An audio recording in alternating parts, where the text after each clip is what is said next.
I'm all about doing work that has impact, especially for our people.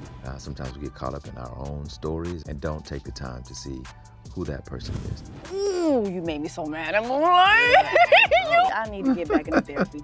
See how I did that?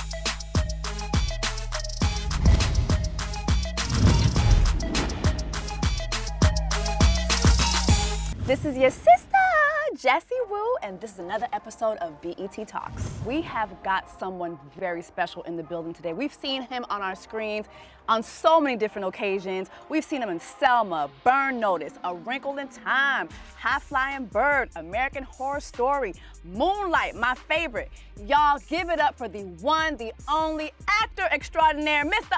André Holland.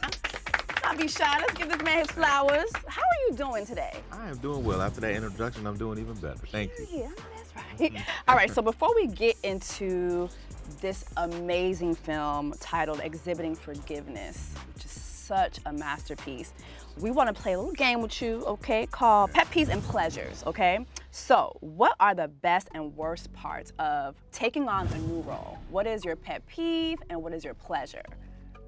I think the pleasure, I'll answer that one first. The pleasure is the research process. I love I love digging deep. All that background? The background work, that's the fun stuff, you know? Creating like the character's biography, understanding or imagining what their life is, you know? Pet peeve, I think, is when I start something, when I'm reading something and I feel like it's not really been well thought out. Do you know what I mean? Sometimes I think we get into a hurry, try to write something real quick and say, okay, cool, let's just make it, let's go do it. Yeah. But when you read it and you go, okay, this ain't quite fully cooked yet, you know?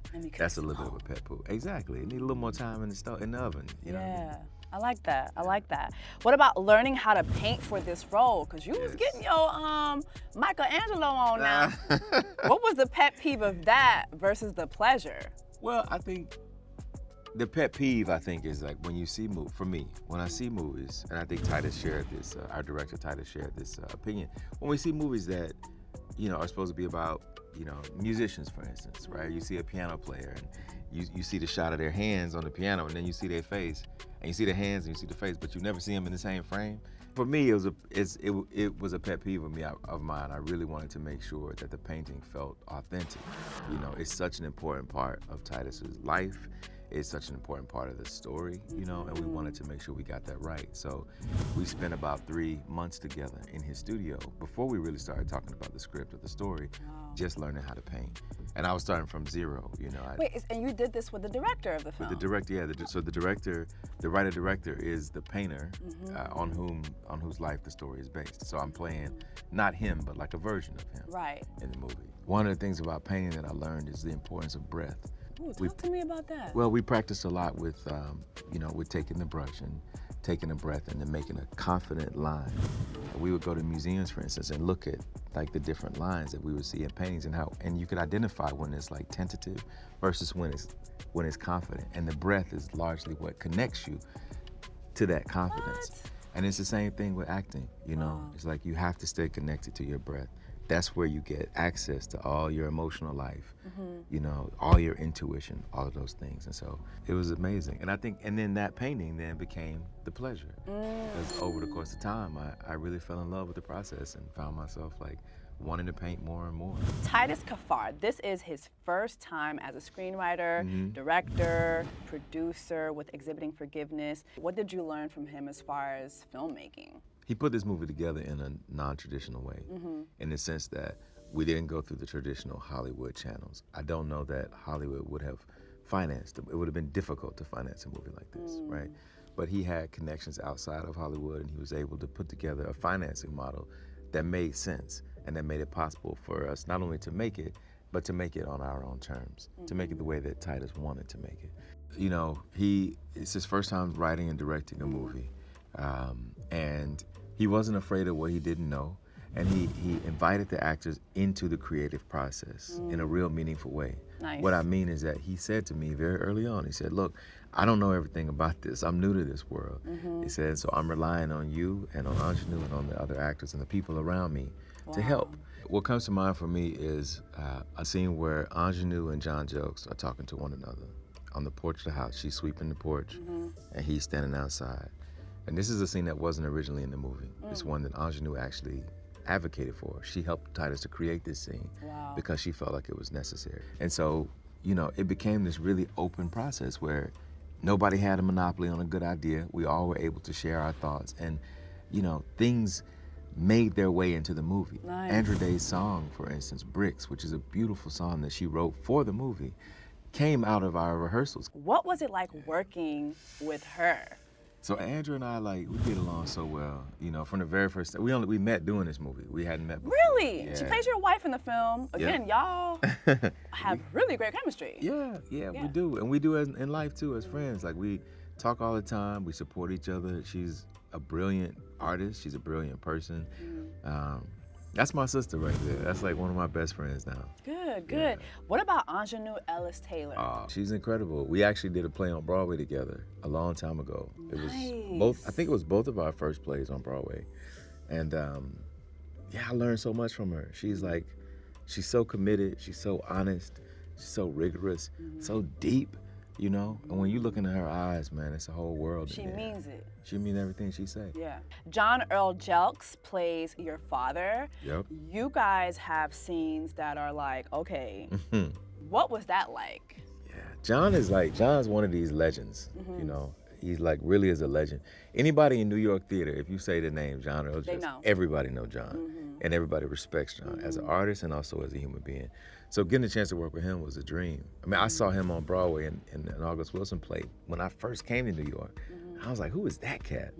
And so, yeah, you talk about somebody that will get in there in the ring and mix it up with you. You know, he's the best. That scene we have in the basement, which is like, when you look at the script, it's probably 10 pages of us just going at each other, going back and forth. And we worked on it in such a way that we could do the whole thing in one take, you know what I mean, if we needed to. We weren't trying to cut it up. We were like, we treated it like a play almost.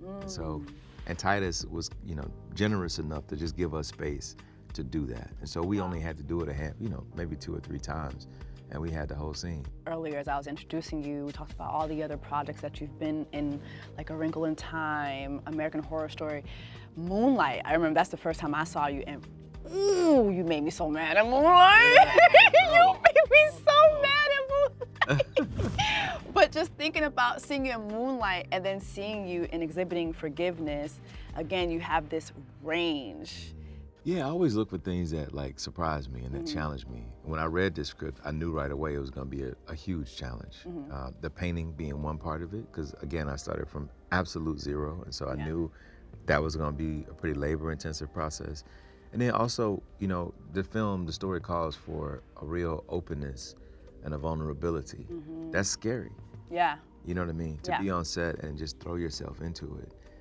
Emotionally was a real challenge. And so, yeah, I'm always looking for things like that feel a little bit different or a little bit of a new challenge.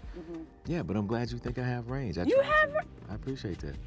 I ain't had to tell you that, Andre. You know you got range. Well, listen, I just know you got the chops now. I just try to tell the truth, sis, that's all. So there's a part in the movie where Terrell talks to his mother, Mama Joyce, played by Ingenue, and they're kind of going back and forth, and he's just like, why did you take my father back? Talk to me about that. Why do you feel that that type of forgiveness happens? Well, I think, first of all, I think forgiveness is like a very bespoke kind of thing. I don't think it looks the same for everybody, right? That's one. 2, I think forgiveness and reconciliation are 2 very different things. One does not necessitate the other. I think in the case of Mama Joyce, Ingenue's character, I think that what she is expressing is that she knows LaRon in a different way, right? She talks about how that was her first love, and they had a whole life together. And she also says a thing I think is really key, is she says, the same thing that got a hold of this park is what got a hold of him, right? Talking about drugs and exactly, and poverty. So she's able to see how, as Brian Stevenson says, each of us are greater than the worst thing we've ever done. She's able to see him as a whole person, as a 3-dimensional human being. And again, her forgiving him, in my opinion, doesn't mean she's going to necessarily take him back or has to take him back or has to put herself into a dangerous situation again. But to me, that's what she's employing, is that modality of like, I'm gonna try to see you as a whole person. why do you think it's important to showcase a movie this way for young boys? Because a lot of times when we think about DV, we think about it from the female perspective. We don't really think about it from a young boy, a son that's seeing his mother going through certain things. Why do you think it's important to shine a light on that aspect? I think men and boys need a lot of help, a lot of support. I think we get messaging all the time. You know, that was one of the things Moonlight was interested in too. Yes. That we talked about was like how we're taught often from such early ages that like we gotta be tough, we gotta swallow our emotions. You know, don't cry, wipe your face. Yeah. You know, in the early part of the movie when Terrell, the character I play, sees his son starting to act up. Really, he's just expressing himself, but getting a little bit out of control. Sits with him, looks him in his eye, puts his hand on his heart, and just breathes with him. Just takes the time to breathe. That kind of like instruction, that like one-on-one kind of care, I think is really important, and it's something that we all need for sure. Yeah. And I think this movie, Exhibiting Forgiveness, does a lot of work towards showing that like there are parents out there, there are people out there like the character that I play, who are trying really hard to break these sort of generational cycles of trauma. I had a wonderful relationship with my father, and I never saw anything like that in my house. And Thank God. Thank God, and thank him. But people have been reacting to it in powerful ways. I remember we showed the movie down in Alabama, in my hometown, and we showed it at a theater. And I thought, you know, there'll be a good crowd. Some of my family will show up. It'll be a nice evening. Would you believe that 1,200 people came to this movie? 1,200 people, and not just black folks, black folks, white folks, men, women, all kinds of ages. And at the end of the movie, and I mean the enthusiasm in the room was unbelievable. And at the end of the movie, we had the Q&A, and everybody's hands started shooting up, and you know, I could tell you about a lot of them, but one guy in particular stood up, and it's a little white guy, and he said, you know, my wife brought me to see this movie. And I didn't really want to come because I thought, well, you know, it's a black movie and I don't know what this is about. It looks sad. He said, but you know what I saw in this movie? He said, I saw my father up there. I saw myself up there. The man started crying and weeping, talking about his experience with his dad. And that's what this movie's been doing. It's been touching people. I mean, it cuts right across gender and across race and across class and everything. It really is touching people in a profound way. So yeah, it has a lot of impact, and I hope people come and see it. Well, I hope so too. Thank you so much for spending time with us today. Ladies and gentlemen, André Holland. Thank you so much.